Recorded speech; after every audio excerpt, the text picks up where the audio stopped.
Cette vidéo est la dernière partie du Proche et Moyen-Orient, une histoire complexe depuis 1918.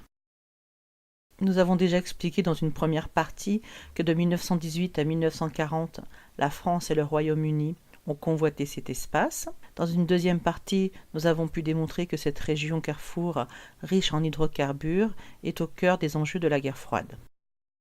Troisièmement, depuis 1991, le Proche et Moyen-Orient est une poudrière dans laquelle l'influence américaine perdure. Tout d'abord, l'islam politique se diffuse au Proche et Moyen-Orient et au-delà. Le salafisme est un courant idéologique qui encourage un islamisme anti-occidental, antidémocratique et agressif à l'égard des musulmans qu'il considère comme modérés. Il prône l'usage de la violence et se constitue en réseaux terroristes internationaux.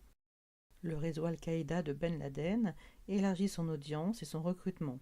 À partir de 1993, il généralise les attentats.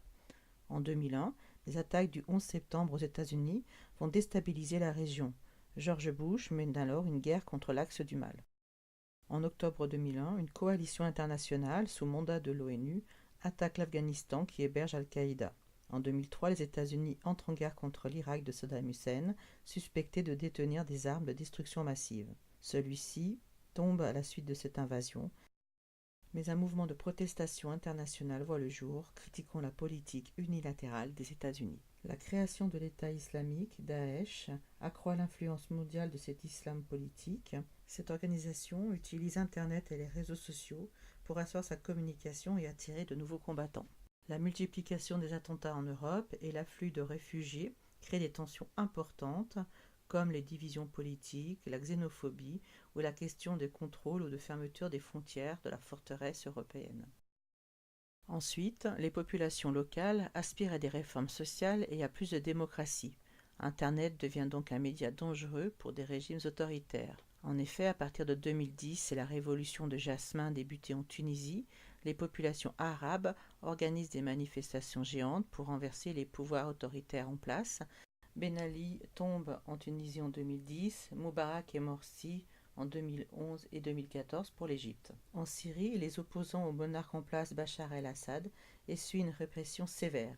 Le pays connaît une guerre civile et Bachar el-Assad se maintient au pouvoir. En Iran ou en Arabie saoudite, les réseaux sociaux sont surveillés. On peut être enfermé pour avoir critiqué le régime sur un blog ou avoir une attitude non conforme à la charia sur Instagram par exemple. Enfin, la question d'Israël n'est toujours pas réglée. En 1993, les accords d'Oslo permettent aux représentants d'Israël et de l'OLP de s'entendre sur une reconnaissance mutuelle. Cependant, l'assassinat du Premier ministre Yitzhak Rabin en 1995 met fin au processus engagé. Aujourd'hui, la situation est complexe et tend à se radicaliser. Les Israéliens poursuivent la colonisation des territoires occupés de Cisjordanie. Le Hamas, mouvement islamiste prônant l'affrontement pour détruire Israël, est à la tête de la bande de Gaza. Tel Aviv se protège des islamistes par la construction d'un mur en Cisjordanie.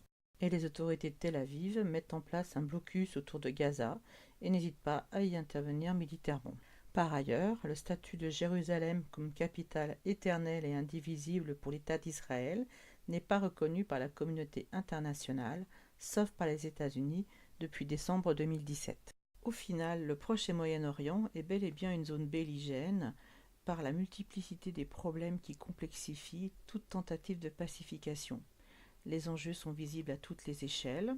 À l'échelle mondiale, la remise en cause par les États-Unis des accords sur le nucléaire iranien impacte l'économie de cette région, comme celle de l'Europe et de l'Asie.